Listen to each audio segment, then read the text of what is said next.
Hello student, इस lockdown के time पे आप लोग कैसे हैं? देखिए, सबकी पढ़ाई में एक बहुत बड़ी प्रॉब्लम हो रहा है, ठीक है, क्योंकि लॉकडाउन चल रहा है कंटिन्यूसली। इसलिए क्लास 11 का मैथ्स वीडियो का सीरीज लेकर आने वाला हूँ और उसका आज पहला दिन है, जिसमें मैं आज बताने वाला हूँ जो स्टेट्स ऑफ मैटर चैप्टर है उसके अंदर दो टॉपिक्स आते हैं क्लास 11 में, एक गैस और एक लिक्विड स्टेट, ठीक है। तो आज फिलहाल गैस पर हम डिस्कस करेंगे और एक डिस्क्लेमर मैं पहले ही दे दूं कि यहाँ पर बहुत स्टूडेंट हो गए जिसको हिंदी और इंग्लिश आते हैं, तो इसलिए मैंने इंग्लिश में ही सब डिज़ाइन किया बोर्ड पे, ठीक है। अगर आप लोगों को कोई दिक्कत हो तो आप कमेंट बॉक्स में लिख के ज़रूर बताइए। मेरा ये कोशिश इसलिए है क्योंकि अगर आप पाथफाइंडर में पढ़ते हैं, क्योंकि और कोई आकाश में सब जगह में और कोई अरिहंत का वही बुक जो आप लोगों को मिलता है वहाँ पर भी इंग्लिश में ही होता है, ठीक है। तो इसलिए मैं इंग्लिश में ही स्टार्ट करता हूँ आज। देखिए आप, मैं बोलूँगा हिंदी में, ठीक है, लेकिन आप बोर्ड में जो पिक्चराइजेशन है और जो राइटिंग है वो इंग्लिश में होगा। देखिए, पहले मैं स्टार्ट करता हूँ जो टॉपिक्स गैस में मैंने लिया है।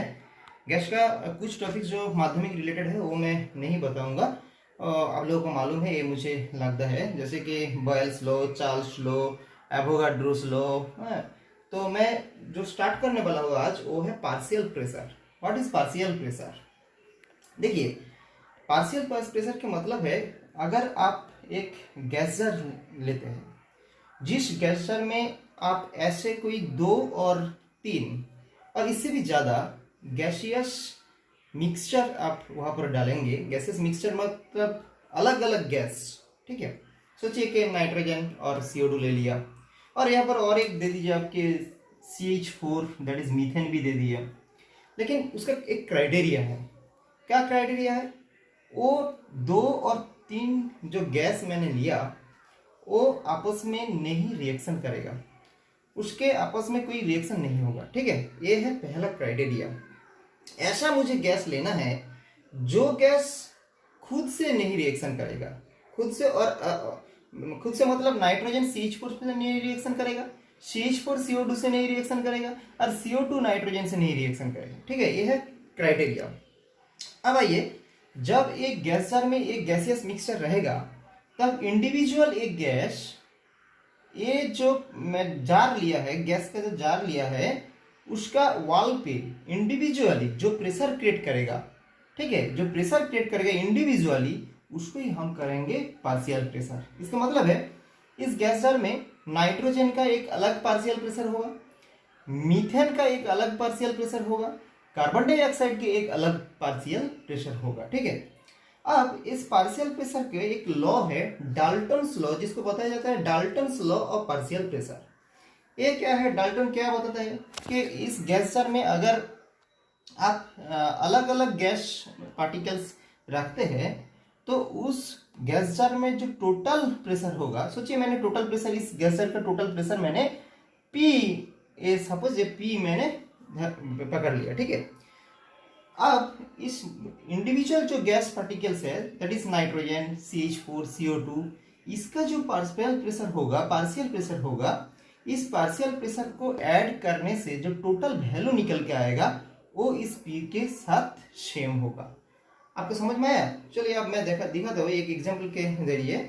Late partial pressure of different gases, मैंने यहाँ पर लिखा हूँ, let partial pressure of different gases are P1, P2, P3। आप ये सोचिए कि ये जो नाइट्रोजन है इसका पार्शियल प्रेशर P1 है, CH4 इसका पार्शियल प्रेशर P2 है, CO2 इसका पार्शियल प्रेशर P3 है, ठीक है। और भी गैस रह सकते हैं, लेकिन मैं 3 यहाँ पर एग्जांपल के लिए मैं 3 लिया, ठीक है। तो नाइट्रोजन, CH4 एंड CO2 इसका पार्शियल प्रेशर मैंने सपोज P1, P2 और P3 ले लिया, ओके। अब इस टोटल गैस जार का जो पार्शियल टोटल प्रेशर होगा, सॉरी, टोटल एक गैस जार का टोटल जो प्रेशर है वो मैंने P लिख दिया, ठीक है। ये मैंने इसको P सोचा, ठीक है। तो डाल्टन का मतलब है इस total pressure is equal to this summation of the partial pressure. Total pressure P is equal to summation of the partial pressure, that is ये जो पार्शियल प्रेशर है P1 P2 P3 और कुछ भी हो सकते थे, इसका ऐड करके जो वैल्यू निकल के आएगा वही ये टोटल प्रेशर के साथ सेम होगा। Okay, that is the equation become P is equal to P1 plus P2 plus P3 plus dot dot dot dot. अब मुझे क्या करना है, इसके बाद मैं डिटेल्स में लेकर आऊंगा टॉपिक्स, ठीक है। अब जो टॉपिक्स है, ये जो फॉर्मूला निकल के आया डाल्टन का और जो केमिकल इक्वेशन आया, इसको हम एस्टेब्लिश कैसे करेंगे। देखिए, अब ये डाल्टन का जो इक्वेशन है उसको हम एस्टेब्लिश करेंगे, ठीक है। इसका एस्टेब्लिश का मतलब आप समझते हैं ना, डिराइव करना पड़ेगा, ठीक है।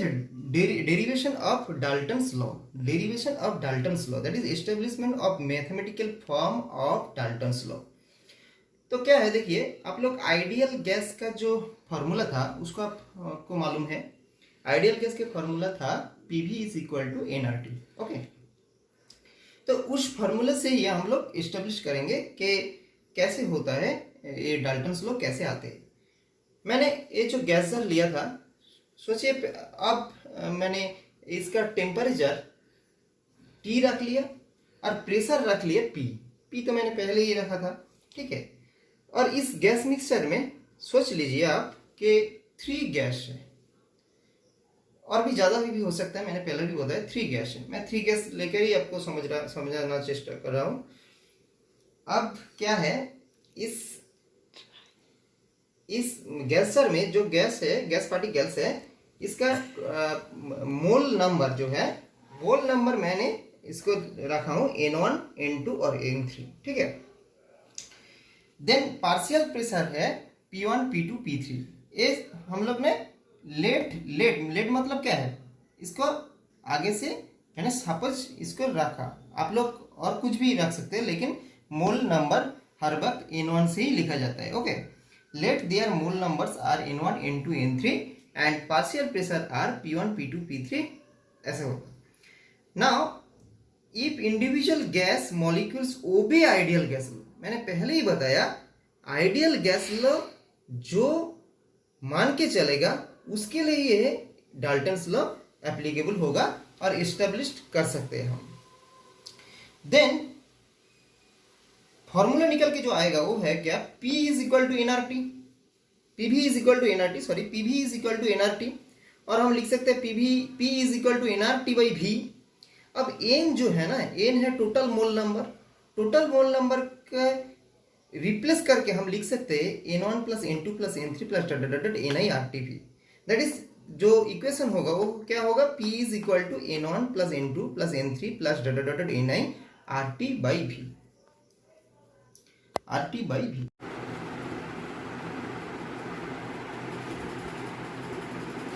ओके, देखिए जो इक्वेशन निकल का आया P is equal to N1 plus N2 plus N3 plus dot dot dot NiRT by V।